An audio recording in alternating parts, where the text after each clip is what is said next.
And just before we go, let's end the evening with a word from the leader of the free world. I'll personally write a check to anybody who can decipher what Joe Biden is trying to convey here. Yeah, that, well, what do you want to do with Biden? I want to box him. I should be so lucky. You know what I mean?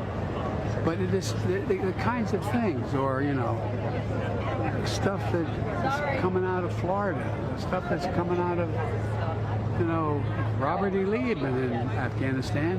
You'd have won. No, anyway. Florida, Robert E. Lee.